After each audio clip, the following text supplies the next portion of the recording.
হাঁড়িতে ভাত না থাকার কারণে ২ বেলা না খেয়ে থাকলে ক্ষুধার জ্বালা তুমি বুঝবা না। তুমি হয়তো বলবা, না খেয়েও দিন পার করার অভ্যাস তোমার আছে। হ্যাঁ, মানলাম, না খেয়ে তুমি অনেক দিন পার করেছ। তবে সেটা ভাতের অভাবে না, কাজের চাপে, অভিমানের ধরন, অসুখের কবলে পড়ে ডায়েটের জন্য। যারা ভাতের অভাবে দিনের পর দিন না খেয়ে থাকে, তাদের কষ্ট বোঝার ক্ষমতা তোমার নাই। তোমার জন্য ভাত না খেয়ে থাকা ফ্যান্টাসি, তাদের জন্য কঠিন বাস্তবতা। যেদিন ভাতের জন্য ছটফট করবা কিন্তু খাওয়ার জন্য একটা ভাতের দানাও তুমি পাবা না, সেদিন বুঝবা ক্ষুধার জ্বালা কত বড় জ্বালা। ক্ষুধার জ্বালা কাজের চাপ মানে না, অভিমান বুঝে না, অসুখরে পাত্তা দেয় না, ডায়েট চিনে না। ক্ষুধার জ্বালা কেবল ক্ষুধার জ্বালাই। রেললাইন আর ফুটপাতের বুকে শুয়ে মাথা রাখা মানুষগুলো জানে আশ্রয়হীন হওয়ার তীব্র অসুখ কতটা পুরাই। তুমি হয়তো বলবা, আশ্রয়হীন হয়ে কত রাত তুমি কাটিয়েছ সমুদ্রের তীরে, পাহাড়ের বুকে। তুমি রাত কাটিয়েছ আনন্দের সন্ধানে, সুখের স্মৃতি কুড়ানোর লোভে।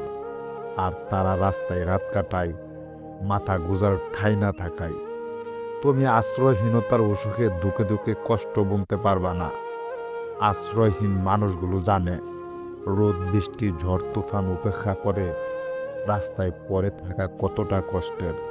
টাকার অভাবে বন্ধুদের সাথে রেস্টুরেন্টে কিংবা ট্যুরে যেতে না পারা ছেলে মেয়েটা জানে তাদের টাকার অভাব কত বড় অভাব।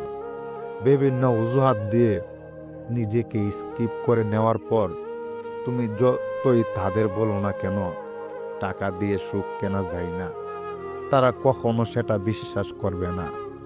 তুমি তাদের দেখানো অজুহাত দেখবা, অজুহাতের পেছনের কারণটা কখনো দেখবা না, জানবা না।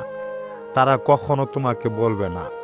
তারা জানে টাকার জন্য কত কিছু থেকে নিজেকে আড়াল করে নিয়েছে। তোমার কাছে না হলো তাদের কাছে মানি ইজ সেকেন্ড গড। তোমাকে কখনো কোথা থেকে নিজেকে স্কিপ করা লাগে না, তাদের করা লাগে প্রতিটা মুহূর্তে। অনিচ্ছা সত্ত্বেও সব কিছুর থেকে নিজেকে স্কিপ করার কষ্ট তুমি না পেলে সেই কষ্টের তীব্রতা তুমি বুঝবা না।